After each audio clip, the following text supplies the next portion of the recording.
When I was in high school, I really wanted to be popular, and there were these popular kids who were in a band, and I kind of like tried to befriend them, and I joined the band, and I was really excited to be in a band, and there were these kind of like cool kids, and they like had long hair, and they played instruments, and I felt like I'd kind of arrived. And one day, I found out that Alice Cooper was going to be playing a concert, and everybody in the band wanted to go, including me. I loved Alice Cooper, and I asked my dad if he could get me tickets, and he had to go like to South Central LA to the Forum at the box office. And, there's usually huge lines. But he said, okay, he did this for me. And I told him, I need 5 tickets for me and for my friends. And I think 5 was the maximum you could buy. So he waited in line. He got 5 tickets. And my dad was always looking for ways to like make money. He was always looking for like scam opportunities. And he said to me, listen, these tickets sold out right away. And people were selling them for like triple the amount. So why don't you tell your friends that your dad got tickets, but he had to buy them at double the rate. And that way you'll make some money. And I didn't really like this idea. It felt kind of uncomfortable, but I don't know. I was just young and I kind of just did it because my dad told me to.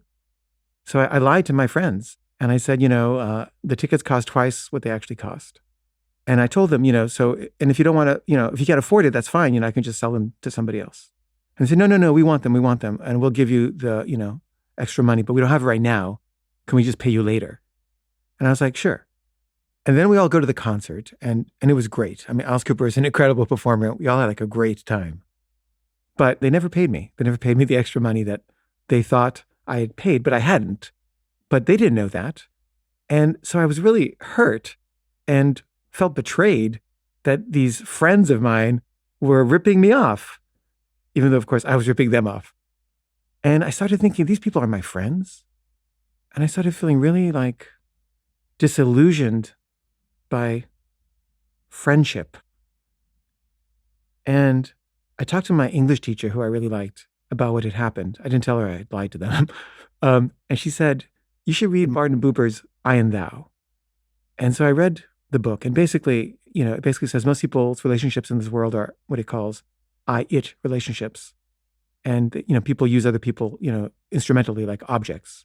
But we should be having I-thou relationships where everyone is like a holy being and we're all, in a divine equal relationship.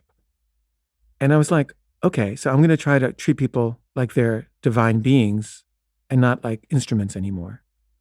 And the result was I just had no more friends ever again for a long time. Like I only wanted friendships or relationships that were holy in some way. And none of the ones I was having seemed to be that way. So I just became kind of a loner. And, I was like communing with trees and plants and stuff because I could have an out-thou relationship with a tree, but not really with most of the people in my high school. And I would just lay on the grass during recess by myself and look at the colors changing on my eyelids, my closed eyelids. And just that space of like reverie that came out of solitude kind of, I think, made me an artist. And I think it's all because I lied to my friends about the price of the Alice Cooper concert tickets.